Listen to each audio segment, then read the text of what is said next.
Buletin didik bersama saya Charles Mohan, salam sejahtera.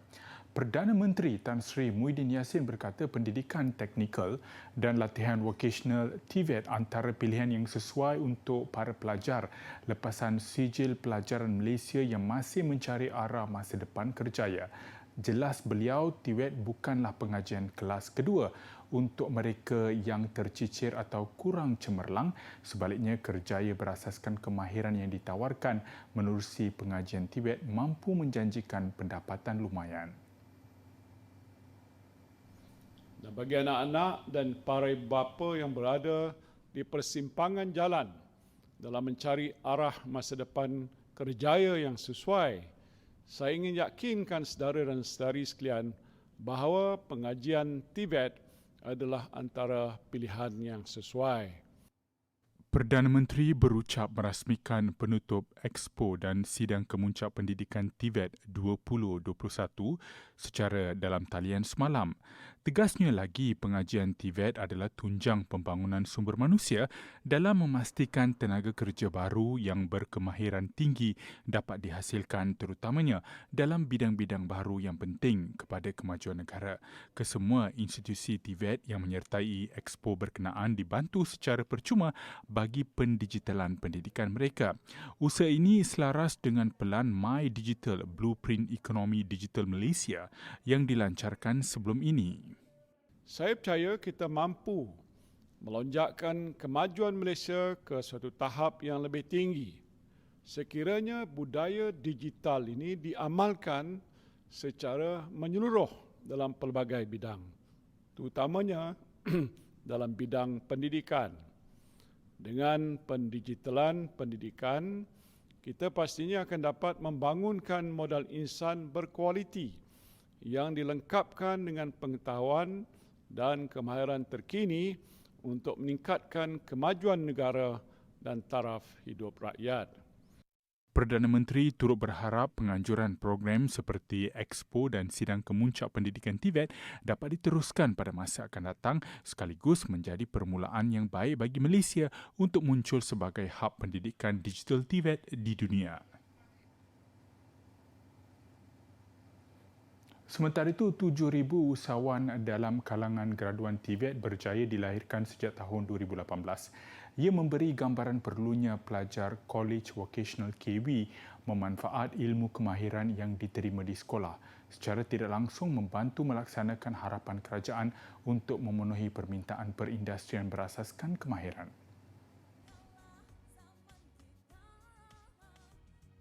Kebanyakan graduan TVET adalah dari Politeknik dan Kolej Komuniti Negara.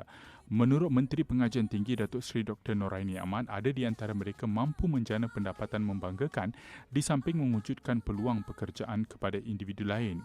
TVET di Malaysia perlu dilihat sebagai pendidikan masa hadapan dalam membentuk set kemahiran bagi graduan menghadapi revolusi industri 4.0 dan perubahan teknologi dalam pasaran kerja.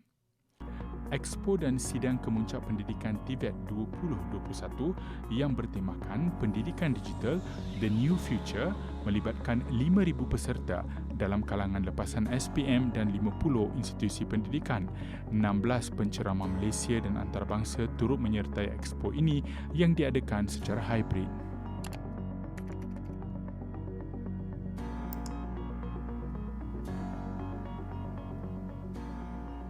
Program matrikulasi Kementerian Pendidikan KPM antara pilihan lepasan pelajar SPM untuk melanjutkan pelajaran. Program itu telah melahirkan ramai graduan yang cemerlang di dalam negara dan luar negara.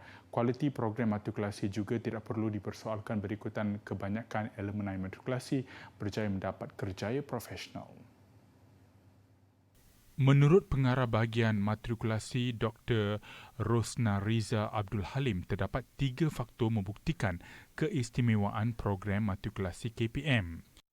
Inilah 3 faktor yang menunjukkan bahawa istimewanya matrikulasi, iaitu pertama, seulang balik pensyarahan yang cemerlang, kedua, diiktiraf oleh universiti-universiti luar negara dan juga kebolehpasaran pelajar kita di mana hampir 100% berjaya melanjutkan pengajian di peringkat pengajian tinggi.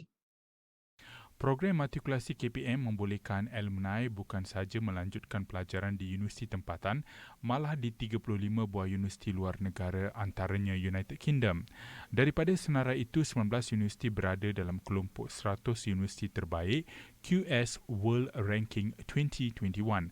Selain itu, pensyarah yang dilantik juga adalah berkualiti dan pakar dalam bidang masing-masing. Program matrikulasi adalah salah satu program pendidikan di bawah Kementerian Pendidikan Malaysia.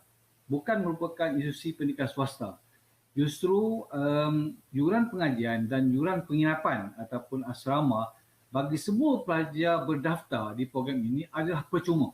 Jadi pelajar hanya perlu membayar yuran pendaftaran sahaja dengan kadar antara RM500 ke RM620 mengikut jurusan yang ditawarkan. Tambahnya, bagi pelajar dan ibu bapa yang kurang berkemampuan, mereka boleh memohon bantuan zakat dan bantuan lain untuk menampung perbelanjaan sepanjang pengajian.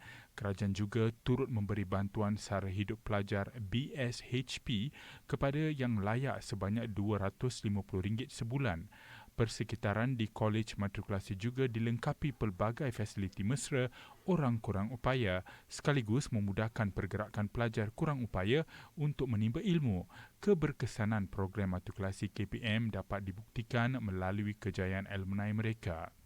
Menurut alumni matrikulasi 2004-2005, Nur Mastura Mansur, kejayaan hanya boleh diperolehi sekiranya pelajar itu berdisiplin. Pensyarah-pensyarah di kolej matrikulasi juga orang yang tak kekok luangkan masa.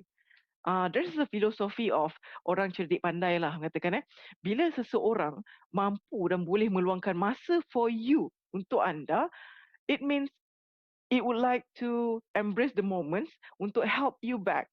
Dia meluangkan masa untuk kita dengan membantu kita. Alright, kita kena hargai and orang kata apa, thankful, grateful dengan keadaan tu. 3 jurusan ditawarkan iaitu Sains, Kejuruteraan dan Perakaunan. Pendaftaran untuk lepasan SPM 2020 telah dibuka sejak 15 Mac dan akan ditutup pada 15 April ini.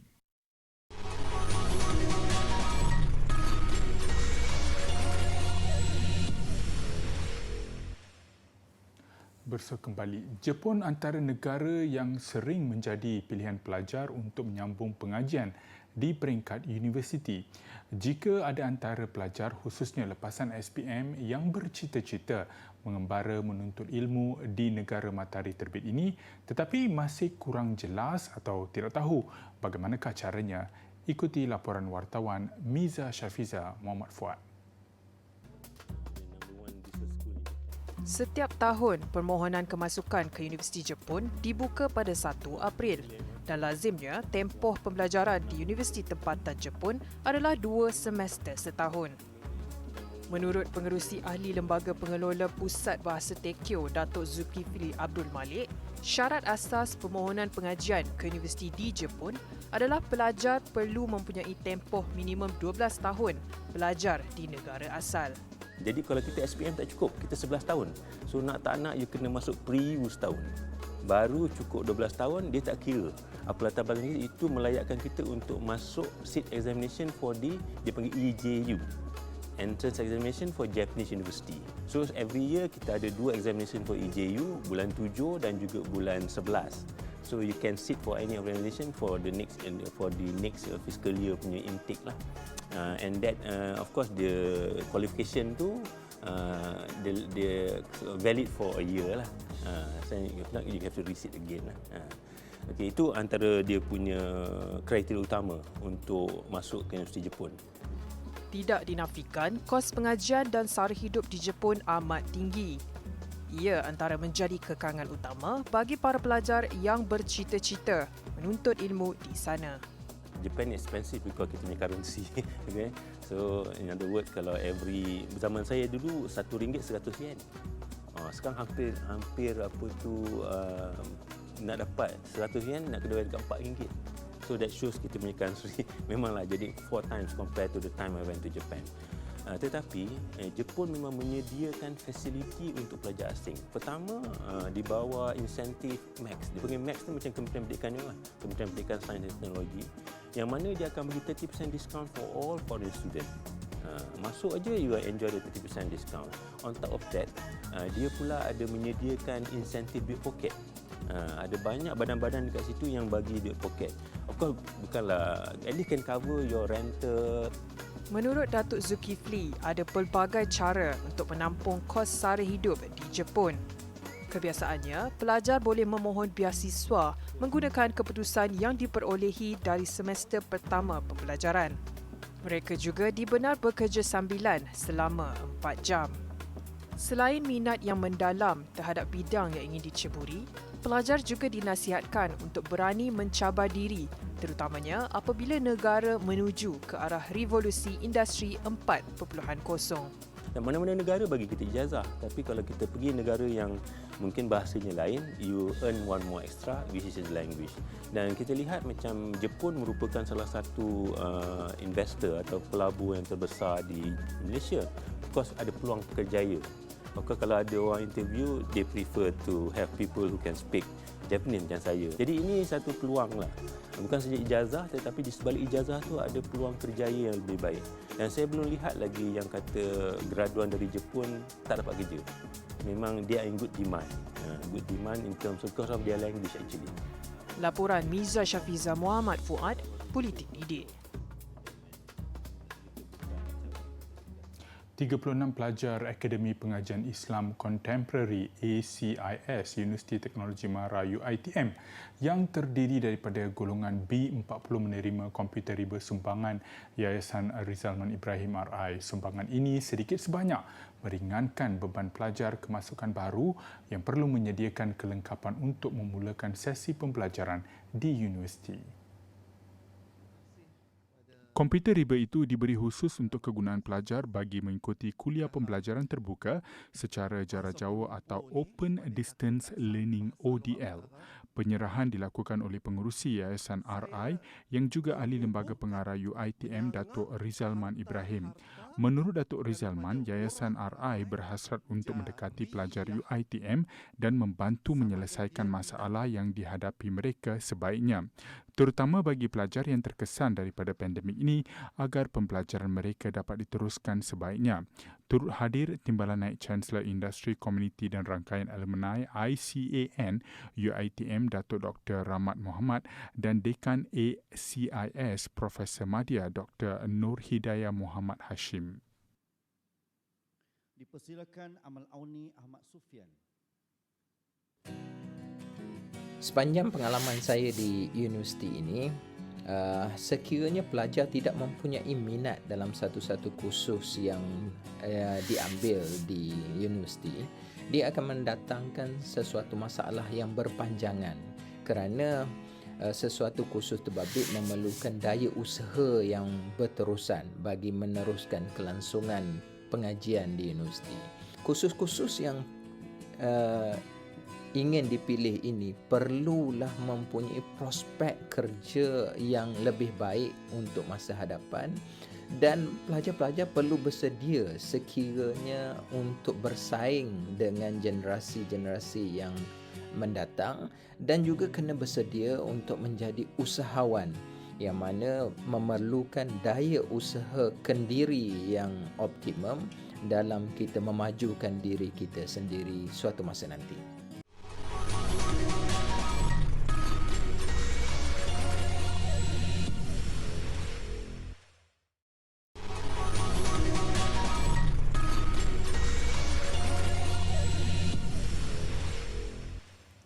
Kembali mengetengahkan jenama filem Malaysia di Persada Antarabangsa perlu diberi keutamaan sebelum memulakan langkah membawa filem tempatan sehingga ke peringkat Oscar. Menurut Perbadanan Kemajuan Filem Nasional Malaysia FINAS, kempen itu perlu bermula daripada Festival Filem Antarabangsa seperti yang dianjurkan di Cannes, Perancis untuk memberi kesedaran mengenai jenama Malaysia di mata penggiat filem antarabangsa. Ahli Perbadanan FINAS Haris Sulong berkata, ketika ini jenama Malaysia dalam kategori filem Asia tenggelam berbanding filem Korea dan Jepun yang lebih menyerlah. Justru dana yang lebih besar diperlukan bagi mempromosi jenama filem tempatan. Jadi kita perlu shout that, hey, Malaysia is also here. So dia akan make the effort to see. That's why kita perlukan duit untuk kempen kita di mana kita macam Haji Burhan cakap tadi, kita screen dekat LA, kita buat private screening ke juris, kita ada publicist yang kuat. Kalau Parasite ada 3 publicist, that alone will cost them almost 100,000 US. Kita tak ada publicist atau satu publicist, rasa tak ada impact kot. Jadi perduitan yang kita minta is a 5 years campaign daripada produk punya side dan juga branding punya side. So hopefully insyaAllah bila kita dapat tu, Finas will run the campaign lah. Beliau berkata demikian selepas menghadiri forum Connect Asia 2021, anjuran Finas dan Persatuan Kandungan Kreatif Malaysia yang diadakan selama 2 hari berakhir hari ini. Penganjuran edisi keempat itu turut menjemput panel daripada industri kreatif bagi membincangkan pelbagai isu yang boleh memberi kesan terhadap perkembangan penggiatnya. Kita juga panggil panel untuk berkongsi pengalaman mengenai cabaran-cabaran. Juga kita nak merangsangkan industri, kita adakan program seperti Road to Oscar di mana kita jemput pegawai-pegawai Finas untuk memberi penerangan mengenai apakah itu program Road to Oscar yang sebenarnya ia adalah satu program pembangunan untuk industri untuk mempertingkatkan lagi kualiti produk-produk kita lah yang dapat dibawa ke festival-festival dan juga di pasaran-pasaran antarabangsa. Forum turut dihadiri oleh Timbalan Ketua Setiausaha Kementerian Komunikasi dan Multimedia Malaysia, Tan Chuan Wu. Kes baru COVID-19 di negara dilaporkan meningkat sedikit hari ini berbanding semalam, iaitu 1,285 kes. Selangor merekodkan kes harian tertinggi sebanyak 374 kes diikuti Sarawak 211 kes. 4 kluster baru dikenal pasti selain 4 kematian menjadikan jumlah maut 1,308 orang. Ketua Pengarah Kesihatan Tan Sri Dr. Nur Hisham Abdullah dalam kenyataannya berkata kesemua kluster tempat kerja dikesan hasil saringan bersasar pekerja kilang. Kluster komuniti iaitu Padang Manggis pula melibatkan daerah Pekan dan Kuantan di Pahang. 4 kematian membabitkan warga emas tempatan berusia antara 60 sehingga 83 tahun. 1,175 kes sembuh dicatatkan menjadikan 340,242 individu telah pulih. Dalam pada itu, Perintah Kawalan Pergerakan diperketatkan PKPD dikenakan di 5 lokaliti di Pekan Pahang selama 14 hari bermula tengah malam ini. Ia membabitkan Taman Mentiga Jaya, Taman Perdana, Perkampungan Peramu Jaya 3, Taman Sepekan Makmur dan Kampung Pulau Serai. Menteri Kanan Keselamatan Datuk Seri Ismail Sabri Yaakob memaklumkan ke-5 lokaliti itu adalah kawasan tempat tinggal pekerja kilang yang mencetuskan kluster teknologi Peramu Jaya. Sehingga kini KKM sudah melaksanakan 495 ujian saringan dan daripada jumlah itu sebanyak 67 kes positif COVID-19 direkodkan dari kluster berkenaan. Okey, selain daripada pengambilan pelajar dan juga kemudahan yang disediakan oleh pusat pengajian masing-masing, antara faktor lain yang membezakan antara IPTA dan juga IPTS ataupun Universiti Awam dan juga Universiti Swasta adalah yuran pengajian. Okey, di mana yuran pengajian antara IPTA dan juga IPTS adalah berbeza. Walau bagaimanapun, ini saya rasa tak menjadi permasalahan kerana terdapat kemudahan pendidikan yang disediakan di Malaysia, contohnya PTPTN, contohnya MARA, yang membantu para pelajar di mana mereka membantu para pelajar untuk melanjutkan pelajaran mereka.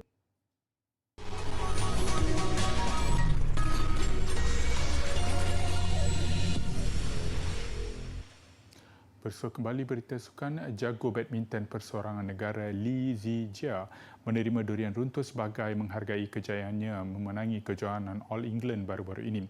Berikutan kejayaan cemerlang itu, 100 Plus menghadiahkan Zijia dengan 100,000 saham FNN bernilai RM30,300. Pemain berusia 23 tahun itu mengikut jejak Dato' Lee Chong Wei yang kali terakhir memenangi kejohanan All England pada tahun 2017. Pencapaian Chong Wei memenangi kejohanan itu sebanyak 4 kali telah menjadi pendorong Zijia untuk mengharungi setiap perlawanan. Zijia menerima saham berkenaan dari pengerusi FNN Holdings Berhad, Tengku Syarif Bendahara Perlis Syahid Badarudin Jamalul Lail dalam satu majlis ringkas.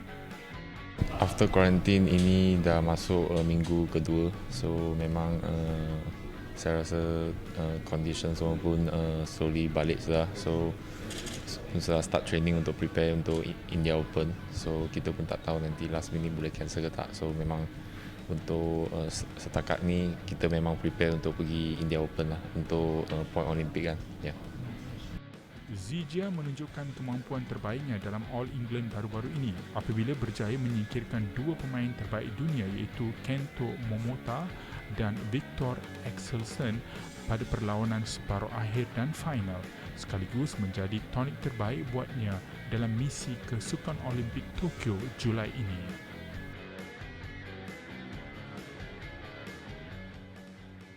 Syarikat aeroangkasa terkenal SpaceX sekali lagi mencipta sejarah apabila berjaya melancarkan sebuah roket yang membawa 60 satelit Starlink yang digunakan untuk capaian internet. Ia dilancarkan jam 12.34 tengah hari waktu tempatan semalam.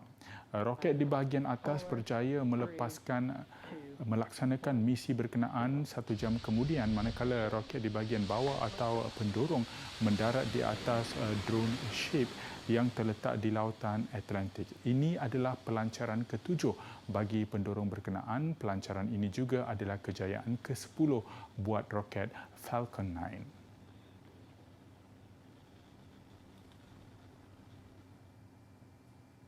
Dan tahukah anda pada 14 Disember 2020, roket Falcon 9 juga pernah membawa 4 angkasawan ke stesen angkasa antarabangsa ISS. Untuk mengetahui lebih lanjut, apa kata kita saksikan paparan infografik ini. SpaceX Falcon 9 berlepas dari pusat angkasa Kennedy di Florida, Amerika Syarikat. Kapsul Crew Dragon memuatkan 4 angkasawan, 3 dari Amerika dan 1 dari Jepun. Objektif mereka berada di ISS selama 6 bulan. Ia adalah operasi pertama yang dilancarkan dari Amerika Syarikat selepas bergantung kepada Rusia selama 9 tahun. NASA secara rasmi mengesahkan kapsul Crew Dragon selamat untuk mengangkut angkasawannya. Mei tahun lalu, SpaceX berjaya melaksanakan misi permulaan dengan menghantar 2 angkasawan ke stesen angkasa. Dan penerbangan terbaru ini menjadikan SpaceX sebagai syarikat yang dipercayai NASA. Untuk rekod, SpaceX telah menjalankan misi bekalan ke ISS sejak 2012 menggunakan versi kargo Crew Dragon. Sesi ujian perlumbaan luncur ais untuk Tamasya Olimpik Musim Sejuk Beijing 2022 mengakhiri buletin didik hari ini. Acara dilakukan dengan turut mengambil kira norma baru. Saya Charles Mohan, salam hormat, salam ceria dan kita jumpa lagi.